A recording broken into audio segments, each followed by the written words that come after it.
in place.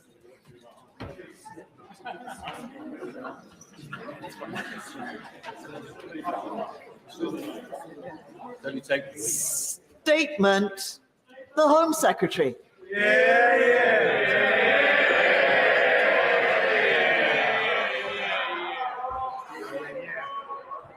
With permission, Madam Deputy Speaker. Order. Let's just make clear from the beginning, this is a very serious statement on a serious matter that is affecting a lot of people, and the Home Secretary will be heard with dignity. Home Secretary. Thank you, Madam Deputy Speaker.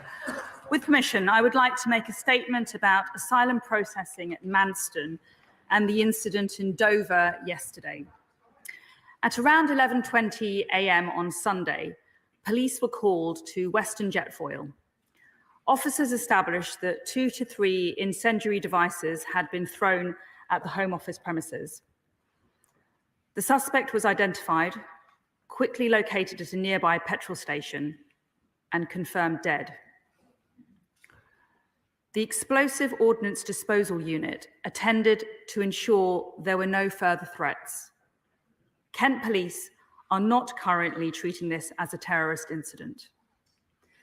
Fortunately, there were only 2 minor injuries, but this is a shocking incident, and my thoughts are with all of those who are affected. Madam Deputy Speaker, I have received regular updates from the police. While I understand the desire for answers, investigators must have the necessary space to work. I know the whole House will join me in paying tribute to everyone involved in the response, including the emergency services, military, border force, immigration enforcement, and the asylum intake unit. Madam Deputy Speaker, my priority remains the safety and the well-being of our teams and contractors, as well as the people in our care. Several hundred migrants were relocated to Manston yesterday to ensure their safety. Western Jetfoil is now fully operational again. I can also inform the House that my right honourable friend, the Minister for Immigration, visited the Manston site yesterday, and that I will visit shortly. My right honourable friend was reassured by the dedication of staff as they work to make this site safe and secure while suitable onward accommodation is found. As members will be aware, we need to meet our statutory duties around detention and also fulfil legal duties to provide accommodation for those who would otherwise be destitute. We also have a duty to the wider public to ensure that anyone who has entered our country illegally undergoes essential security checks and is not immediately free to wander around local communities with no fixed abode. When we face so many arrivals so quickly, it is practically impossible to procure over 1,000 beds at such short notice. Consequently, we have recently expanded the site and are working tirelessly to improve facilities. There are, of course, competing and heavy demands on housing stock, including for Ukrainians, Afghans, and social housing. We are negotiating with accommodation providers. I continue to look at all available options to overcome the challenges we face with supply. This is an urgent matter, Madam Deputy Speaker, which I will continue to oversee personally. I will now turn to our immigration and asylum system more widely. Let me be clear. This is a global migration crisis. We have seen an unprecedented number of attempts to illegally cross the channel in small boats. Some 40,000 people have crossed this year alone, more than double the number of arrivals by the same point last year. Not only is it unnecessary, because many have come from another safe country, it is lethally dangerous. We must stop it. It is vital that we dismantle the international crime gangs behind this phenomenon. Cooperation with the French has stopped over 29,000 illegal crossings since the start of the year, twice as many as last year, and destroyed over 1,000 boats. and our UK-France Joint Intelligence Cell has dismantled 55 organised crime groups since it was established in 2020. The National Crime Agency is at the forefront of this fight. Indeed, NCA officers recently joined what is believed to be the biggest ever international operation targeting smuggling networks. This year has seen a surge in the number of Albanian arrivals, Madam Deputy Speaker, many of them, I'm afraid to say, abusing our modern slavery laws. We are working to ensure Albanian cases are processed and individuals are removed as swiftly as possible, sometimes within days. The Rwanda Partnership will further disrupt the business model of the smuggling gangs and deter migrants from putting their lives at risk. I'm committed to making that partnership work. Labour want to cancel it. While we will continue to support the vulnerable via safe and legal routes, people coming here illegally from safe countries are not welcome and should not expect to stay. Where it is necessary to change the law, we will not hesitate to do so. I share the sentiment that has been expressed by members from across the House who want to see cases in the UK dealt with swiftly. Our asylum transformation programme will help bring down the backlog. It is already having an impact. A pilot in Leeds reduced interview times by over a third and has seen productivity almost double. We are also determined to address the wholly unacceptable situation, which has left taxpayers with a bill of £6.8 million a day for hotel accommodation. And let me set out to the House a situation that I found when I arrived as Home Secretary in September at the Home Office. I was appalled to learn that there were over 35,000 migrants staying in hotel accommodation around the country at exorbitant cost to the taxpayer. I instigated an urgent review. Home Secretary. I pushed officials to identify accommodation options which would be more cost-effective and delivered swiftly while meeting our legal obligations to migrants. I've held regular operational meetings with frontline officials and have been energetically seeking alternative sites. But I have to be honest, this takes time and there are many hurdles. I foresaw the concerns at Manston in September and deployed additional resource and personnel to deliver a rapid increase in emergency accommodation. To be clear, like the majority of the British people, I am very concerned about hotels, but I've never blocked their usage. Indeed, since I took over, 12,000 people have arrived, 9,500 people have been transferred out of Manston or Western Jetfoil, many of them into hotels. And I've never ignored legal advice. As a former Attorney General, I know the importance of taking legal advice into account. At every point,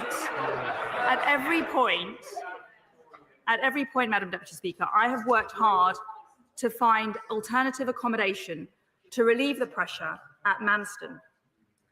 What I have refused to do is to prematurely release thousands of people into local communities without having anywhere for them to stay. That is not just the wrong thing to do, Madam Deputy Speaker, that would be the worst thing to do. For the local community in Kent, for the safety of those under our care, and for the integrity of our borders. The government is resolute in our determination to make illegal entry to the UK unviable. It is unnecessary, lethally dangerous, unfair on migrants who play by the rules, and unfair on the law-abiding, patriotic majority of British people. It is also ruinously expensive, and it makes all of us less safe.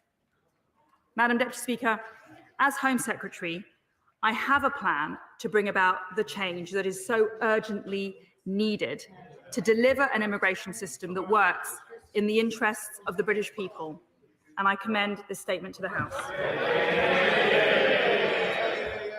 Shadow Home Secretary Yvette Cooper.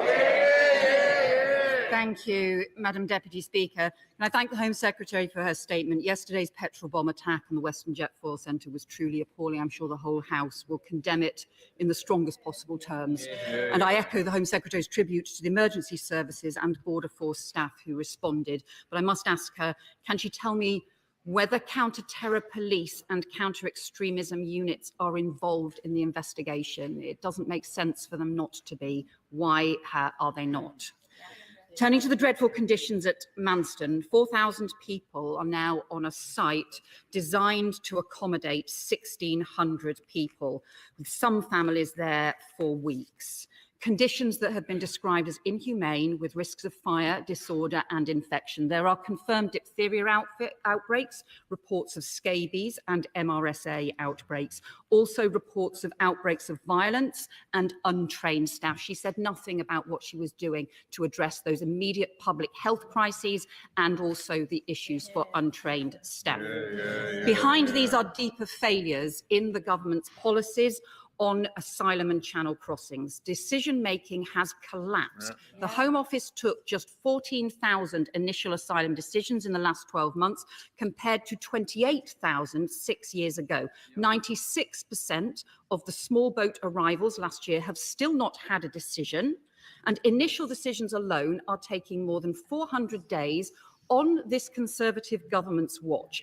Can she confirm that the Nationalities Borders Bill and changes to immigration rules have in fact added further bureaucracy and delays, leading to tens of thousands more people waiting in asylum accommodation and more than £100 million extra on asylum accommodation bills because their policies are pushing up the use of hotels and the increase in delays? There's also been a total failure to prevent a huge proliferation of gangs in the Channel. Why has the Home Secretary refused our calls for a major new National Crime Agency unit with hundreds of additional specialist officers to work with Europol and others to crack down on the gangs, as well as the urgent work needed with France to get a proper agreement in place? And can she also confirm on the Rwanda plan that she has spent an extra £20 million on top of the £120 million already spent on a policy that she has herself described as failing and that her officials have described as unenforceable and with a high risk of fraud? And isn't it now time to drop this unethical and unworkable scheme and put the money into tackling the backlogs and tackling the criminal gangs instead? And let me ask her about her own decisions, which are there are very serious allegations now being reported that the Home Secretary was warned by officials and other ministers she was acting outside the law by failing to provide alternative accommodation. Can she confirm that she turned down contingency plans that she was offered that would have reduced overcrowding, as the reports say? There are also legal obligations, including under the 1999 Act and the 2018 regulations. Can she confirm she was advised repeatedly that she was breaking the law by failing to agree to these plans? One of these meetings on Manston was on the 19th of October. Can she confirm she refused these proposals on that date? It was the same day that she broke sections 2.3 and sections 1.4 of the ministerial code. So can she confirm, or can she tell us whether in fact she breached the ministerial code, which provides for ministers abiding by the law? Did she breach the ministerial code 3 times in a single day? And how is anyone supposed to have confidence in her as a Home Secretary with these serious issues? She refers in her statement to security checks. These are very important, but her statement is undermined by her own disregard for security. Her letter today makes clear that the incident over which she resigned was not a one-off, and contrary to her previous claims to have reported the breach rapidly as soon as she realised, she instead had to be challenged several times by one of her colleagues. She has also not answered the crucial questions about security breaches while she was Attorney General. Can she tell us whether she was involved in a leak to the Telegraph, reported in the Telegraph on the 21st of January, about information about Attorney General action on a case involving the security service? Has she sent any other government documents by WhatsApp, Telegram or other social media? And given that it's been less than a week since she was reappointed, and less than a fortnight since she was first forced to resign for breaching the ministerial code, and every day since her reappointment, there have been more stories about possible security or ministerial code breaches. How is anybody supposed to have confidence in her, given the serious responsibilities of the Home Secretary to stand up for our national security, for security standards, and for public safety? The Prime Minister promised that this would be a government of integrity, of professionalism and of accountability. Isn't the Home Secretary letting everyone down and failing on all of these counts?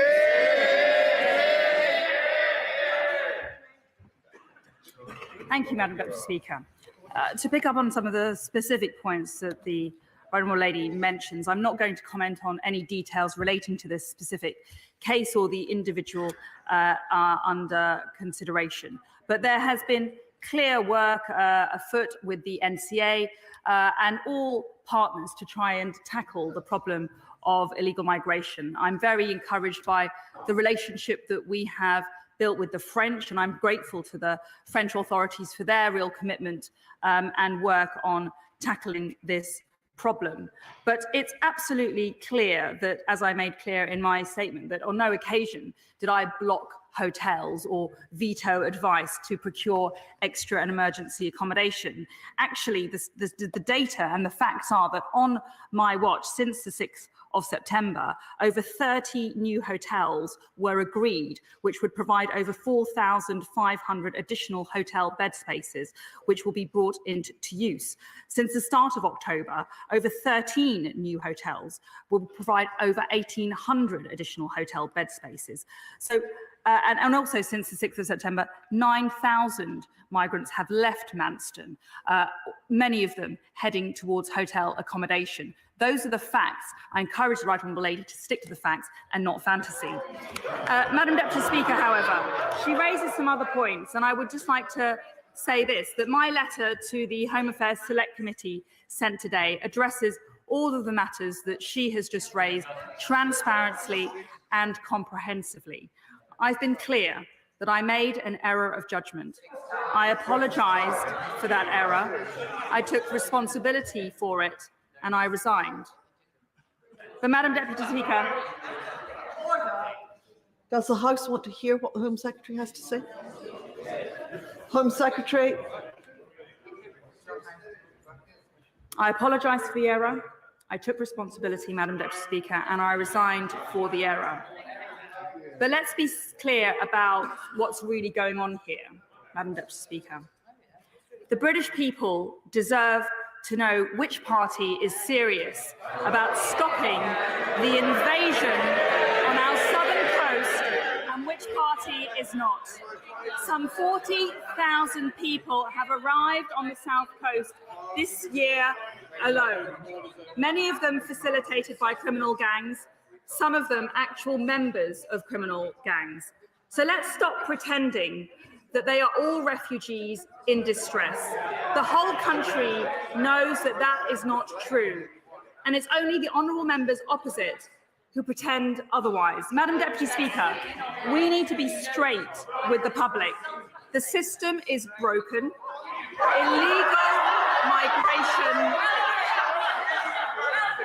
Illegal migration is out of control, and too many people are more interested in playing political parlour games, covering up the truth, than solving the problem. I, Madam Deputy Speaker, am utterly serious about ending the scourge of illegal migration, and I am determined to do whatever it takes to break the criminal gangs and fix our hopelessly lax asylum system. That, Madam Deputy Speaker, is why I am in government. And that is why there are some people who would prefer to be rid of me.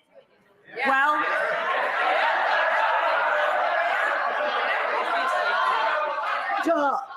order. I should just point out that I can hear who's making the noise, and it'll be a long time before they're called to ask a question. Secretary of State. Madam Deputy Speaker, let them try. I know that I speak for the decent, law-abiding, patriotic majority of British people from every background that wants safe and secure borders. Labour is running scared that this party might just deliver them. Sir Roger Gale. Madam Deputy Speaker, will you allow me first to express my condolences to the families of those affected by the incident at Dover, and particularly the family of the man who was responsible, who had very severe mental health difficulties. I think our thoughts ought to be with all of them. Madam Deputy Speaker, can I also thank my right honourable friend, the Minister of State, for taking the trouble and the time to come yesterday to see the facilities at Manston for himself and to greatly understand the problems that we've been facing. And can I thank the staff at Manston for the incredible dedication that they've been showing under very difficult circumstances. They are doing a superb job, and I hope everybody understands that. Madam Deputy Speaker, the facility at Manston, the asylum processing facility, was opened in January to take 1,500 people and to process them daily in not more than 48 hours, but mainly in 24 hours. That facility operated absolutely magnificently and very efficiently indeed until 5 weeks ago, when I'm afraid the Home Secretary took the policy decision not to commission further accommodation. And it is that that has led to the crisis at Manston. Will my right honourable friend, the Home Secretary, now give the House an assurance, first, that the adequate accommodation will be provided to enable the Manston facility to return to its previous work? Will she honour the undertaking given by the Right Honourable Lady, the Member for Witham, and my honourable friend, the Member for Corby, who have indicated that this would be a temporary facility handling only 1,500 people per day, and that it would not be a permanent residence? And will she give a further undertaking that under no circumstances will Manston be turned into a permanent refugee camp?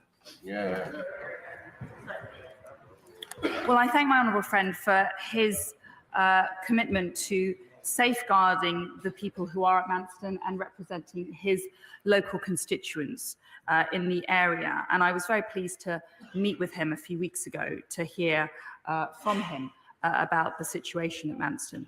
As I said, I just must gently correct him, however. On no occasion have I blocked the procurement of hotels or alternative accommodation to ease the pressure on Manston. I'm afraid that simply isn't true. And I'll repeat it again, but since September the 6th, when I was appointed, over 30 new hotels have been agreed to.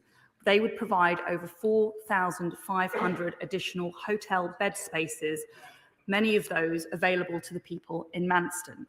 Also, since the 6th of September, over 9,000 people have left Manston, many of those heading towards hotels. So on no occasion have I blocked the use of hotels. And I would just gently refer members of the House who seem to be labouring under that misapprehension to the Home Affairs Select Committee session last week, where officials and the various frontline professionals who've been working with me on this issue confirm that we've been working energetically to procure alternative accommodation urgently for several weeks now.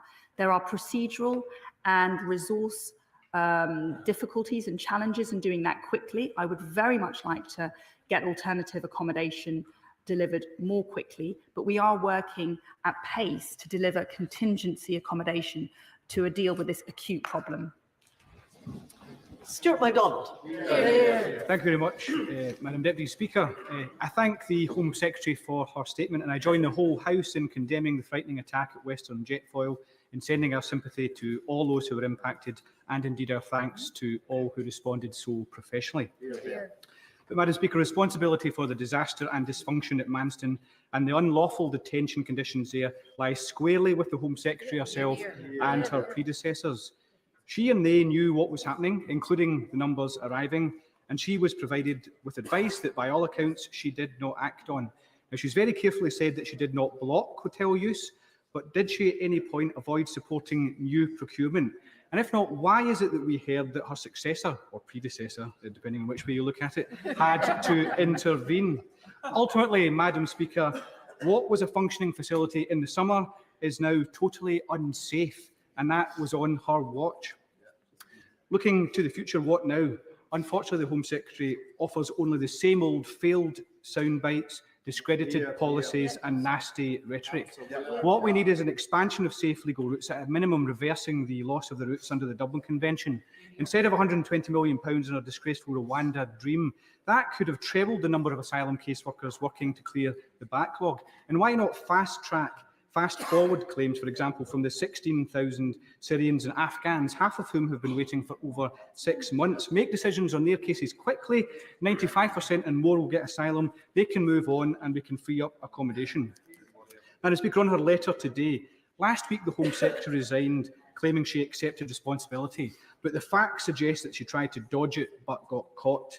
Why else did she find time to request the accidental email recipient was to delete and forget, yet only notified senior officials and the Prime Minister after being confronted? These excuses will not wash. Ultimately, how can one so-called misjudgment last week be a resignation offence, and yet she can stay this week after admitting 6 of the very same misjudgments? She said no documents were top secret, but how many were marked official and sensitive? Did she do similar as Attorney General? How do we know? Hear, hear. Madam Speaker, her return so quickly after an admitted ministerial code breach is a farce. It reflects poorly on her and poorly on the Prime Minister. Both should think again so that someone else can get on with the real work. Thank you, Madam Deputy Speaker. I refer the honourable gentleman to the letter that I sent today to the chairman of the Home Affairs Select Committee. I've been upfront about the details of my diary on the 19th of October, cooperative with any review that's taken place. I've apologised, I've taken responsibility, and that's why I resigned. I hope the House will see that I'm willing to apologise without hesitation for what I've done and any mistakes that I've made. But what I will not do, under any circumstances, is apologise for things that I haven't done. It's been said that I sent a top secret document. That's wrong. It's been said that I sent a document about cybersecurity. That's wrong. It's been said that I sent a document about the intelligence agencies that would compromise national security. And it's wrong, wrong, wrong. Madam Deputy Speaker, what is wrong is that, and worrying, is that without compunction, these assertions have been repeated as facts by politicians and journalists. And I'm grateful to have had the opportunity to clarify the record today.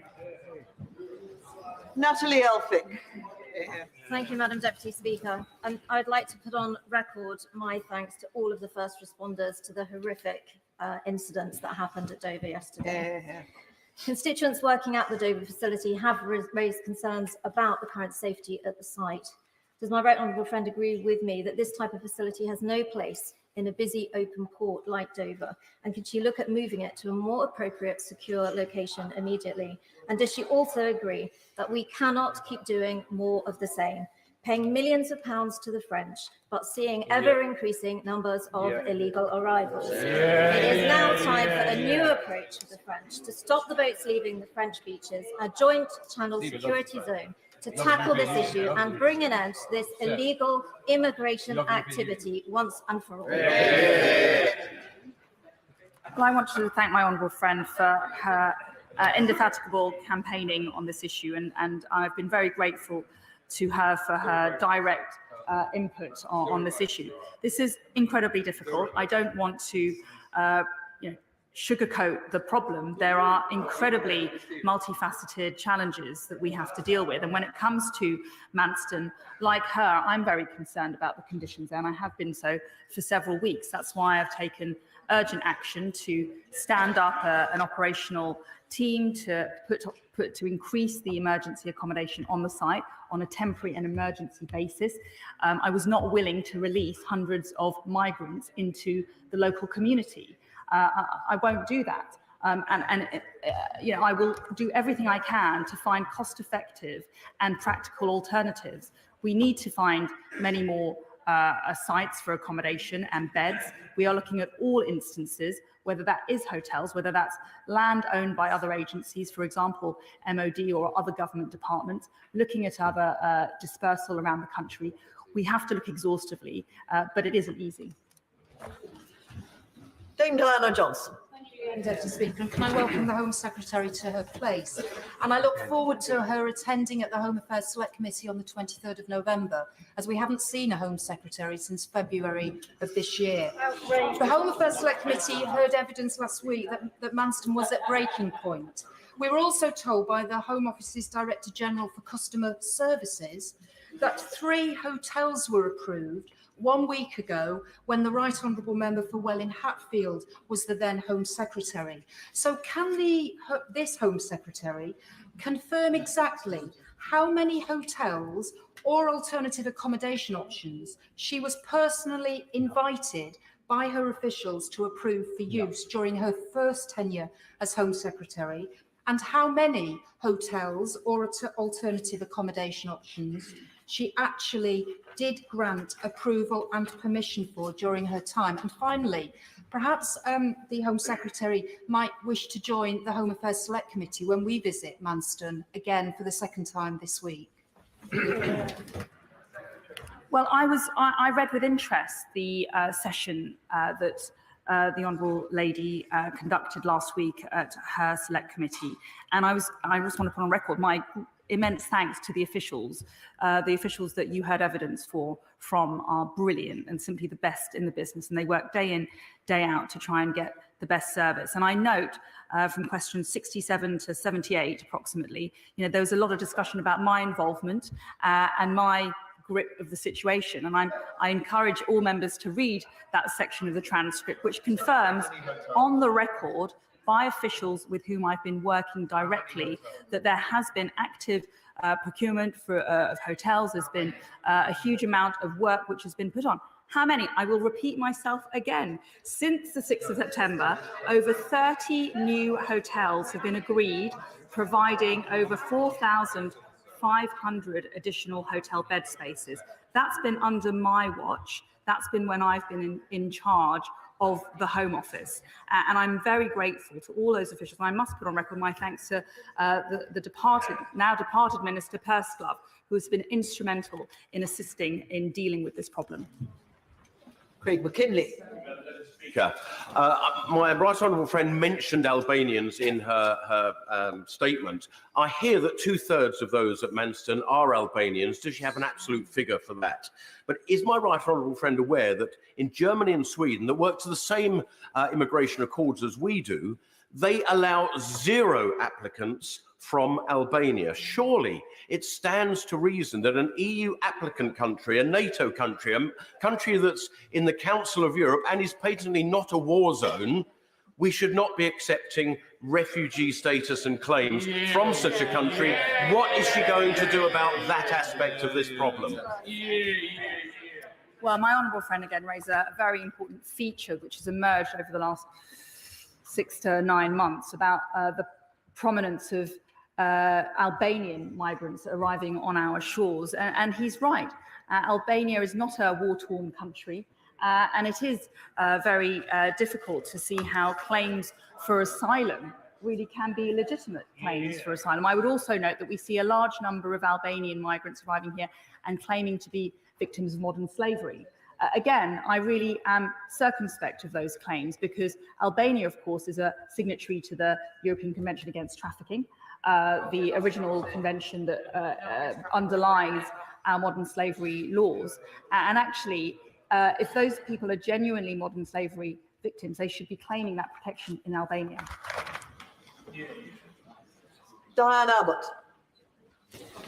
The Home Secretary will be aware that one of the problems with the asylum system is the unacceptably long time it takes to process claims. The Home Affairs Select Committee took evidence from the Independent Chief Inspector of Borders and Immigration, and he told us that currently caseworkers, decision makers, are making 1.3 decisions a week. The Leeds pilot, which is referred to, has put the numbers of decisions up to 2.7 decisions a week.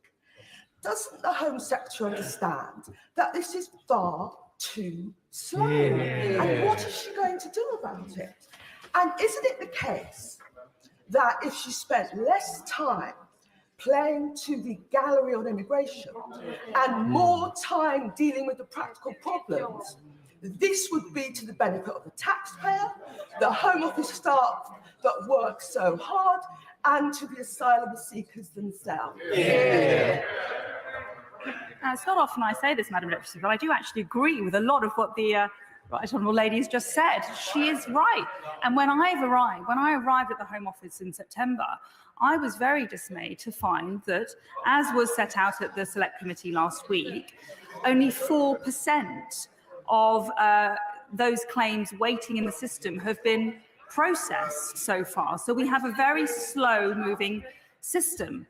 That is unacceptable, and that is a big part of the problem. And part of our plan to solve the problem is to speed up asylum processing. We're putting more resources behind it. We're putting more technology behind it. We're trying to identify how we can be more efficient. But yes, it's a big feature which is clogging up the system, and we see the pressure playing out at Manston.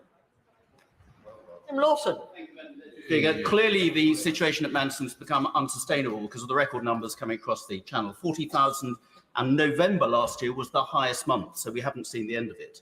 And of course, as my honourable friend from Planet South has said, a record number of Albanians, 12,000, up from just 50 2 years ago. So following on from his question, what exactly is the arrangement with the Albanian government about returns?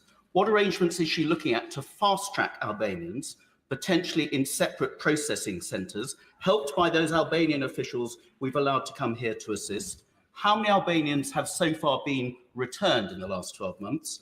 How many of those Albanians have taken voluntary return payments to return?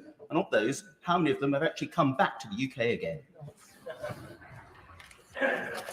Well, again, my right honourable friend is right to mention the returns agreement, and we really want to maximise the deployment of the terms of that agreement. I think that's a brilliant starting point for trying to accelerate some of the processing and ultimately the removals of Albanian nationals. Albanian nationals are received in the same way as other small boat arrivals, and however, due to the excellent relationship built with my Albanian counterpart, we are able to expedite removal of Albanians who have no reason to be in the UK. We want to maximise that, we want to push forward with that and faster. Alistair Carmichael. Thank you, Madam Deputy Speaker. I'd like to read to the Home Secretary a text message that a colleague of mine received this afternoon from an immigration expert. He says, "Just had a call with Ukraine that has reduced our team to tears. People are facing losing their lives in Kyiv or watching their children freeze in the countryside purely because of delays in processing their visas. UK Home Office, paper pushing and unnecessary waits are costing people their lives in Ukraine." Ukraine, Madam Deputy Speaker, not Albania, Ukraine. Is that what the Home Secretary means when she says that this is a government taking asylum seriously? Home Secretary. Well, I do dispute his version of events with respect. Since 2015, Madam Deputy Speaker, the UK has offered a place to over 380,000 men, women and children seeking safety, including those from Hong Kong, Syria, Afghanistan and Ukraine, as well as many family members of refugees. John Redwood. I strongly support all that the Home Secretary said in her opening statement. She spoke for the nation in saying we need to control this problem, and she spoke for all those caught up in these tragic events. So I hope that all men and women of goodwill will get behind her and that the Home Office will fully support her in making sure we can speed up processing and in returning all those illegal economic migrants to the safe countries they came from. Secretary. My right honourable friend speaks a lot of sense, as always. And he's right. The British people have had enough of an out-of-control borders system. And it's incumbent on this government. And I know for a fact that this Prime Minister takes this issue extremely seriously. And I know that he will leave no stone unturned until the problem is fixed. Stella Creasy. Thank you, Madam Deputy Speaker. There is nothing patriotic about making children suffer, but that is exactly what is happening as a direct result of this Home Secretary's failure to get to grips with processing asylum. She talks as if the hotels are somehow a better option. In my constituency, there is one with 150 children in, squeezed alongside another 350 adults, 7 or 8 to a room. No notice to the local authority they would be placed there. No cooking facilities. No school places for these primary school-aged children. No clothes for most of them, especially for the winter weather. No play facilities if they are allowed out at all of these prisons. No safeguarding as far as any of us can see. If the Home Secretary is so confident that this is meeting her duty of care on behalf of this country, then will she publish the contract requirements for how children are housed in hotels and the precise details of the sorts of services they should expect and that we should be proud of as a country dealing with those fleeing asylum? Home Secretary. Well, we are currently accommodating unaccompanied asylum-seeking children in hotels, with hotels with a maximum occupancy of 353, and there is additional accommodation available coming on stream. But what I would just say to the honourable lady is this: I think it's a fallacy to suggest that we're somehow cutting corners. When I've arrived at the Home Office, I've been frankly very dismayed and appalled to find that we're spending on average £150 per person per night to accommodate people in hotels. By my standard, that's quite a nice hotel. And upon my review and closer scrutiny of how that decision-making was taking place, I identified several 4-star hotels around the country being procured for this purpose. For me, that's not an acceptable use of taxpayers' money. Jane Hunt. Oh, thank you very much, Madam Deputy Speaker. Unsolicited economic migration to the UK via illegal trafficking must be stopped. We must use our limited resources to support valid asylum cases that have not come from a safe country. What steps is the Home Office taking to return illegal immigrants now to their home countries in the cases of countries who will accept them? Home Secretary. Well, we take removals very importantly, and actually part of the plan to solve this is actually to try and accelerate the turnaround and the processing of people who are arriving illegally. We've had some success recently in removing people back to Albania within quite a short period of time, but we need to go further and faster. Joanna Cherry. Thank you, Madam Deputy Speaker. Can I just gently remind the Home Secretary that it is not illegal to seek asylum? What is illegal is to detain people without a proper basis in law. So can she confirm that she has ignored legal advice that keeping these asylum seekers at Manston for more than 24 hours could be illegal detention? And can she also tell us whether she's been advised that what's happening at Manston may amount to unlawful deprivation of liberty in terms of Article 5 of the ECHR, and also inhuman and degrading treatment in terms of Article 3 ECHR? Now, despite the Home Secretary's best efforts, we're still bound to comply with the Convention by virtue of our domestic law. So what's she going to do about all of this? And even if she doesn't care about the human rights of the people detained at Manston, does she understand that her failure to obey the law here may end up costing the taxpayers vast amounts of money in terms of court fees and damages? Well, I confirm that I have not and ever ignored legal advice. The Law Officers Convention, which I still take very seriously, means I won't comment on the contents of legal advice that I may have seen. But what I will say is this: I am not prepared to release migrants prematurely into the local community in Kent to no fixed abode. That's an unacceptable option to me. Nick Fletcher. In the Secretary of State's statement, she spoke of the successes of the UK-French joint alliance style, stopping 29,000 illegal immigrants crossing. What are her thoughts on doubling these resources and finally eliminating these dangerous crossings?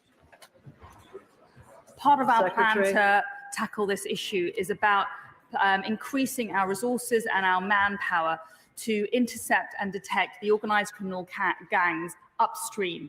That's what part of the work with the French entails, and that's why I was very encouraged by discussions I've had with my French counterpart, Minister Darmanin, about how we can work better and more closely together with our intelligence agencies and our law enforcement agencies jointly upstream to try and intercept early on. Ben Bradshaw. Thank you, Madam Deputy Speaker.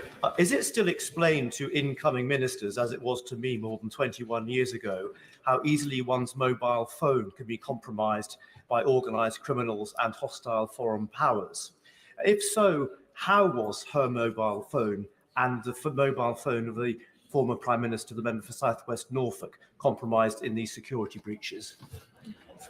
Secretary. Well, I've set out the details in the letter of today, but I've made it clear that there was no issue about a compromise to national security. Sir Desmond Swain. Can I thank her for her dedication and the work that she is doing? What are the prospects of securing an alternative airline carrier to make the Rwanda plan a reality?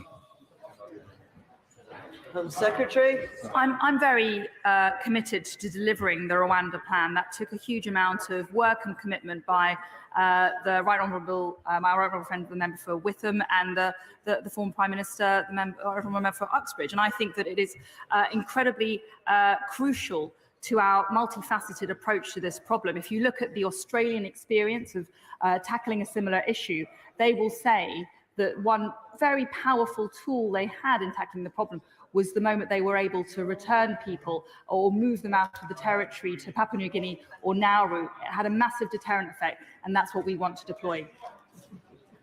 Rachel Maskell. Thank you, Madam Deputy Speaker. The conditions at Manston are clearly unsafe and inhumane, and we know, obviously, the suffering that people have experienced there. After 12 years of shameful watch of this government. However, we also do understand the lack of accommodation across the country, and that's why I asked the Home Secretary why she won't open up a Homes for Refugee scheme so people in our communities can support people properly within our own communities. Yes. Home Secretary. Well, whilst the issue at Manston is indisputably concerning, I don't want us to create alarm unnecessarily. So when she talks about the language that she uses, I do gently urge her not to use inflammatory language. We are aware, for example, we are aware of a very small number of cases of diphtheria reported at Manston, but there are very good medical facilities there. All protocols have been followed. People are being fed, they are being clothed, they are being sheltered. There are very high numbers at Manston, unprecedented numbers. We are working at pace to alleviate that pressure and getting people out.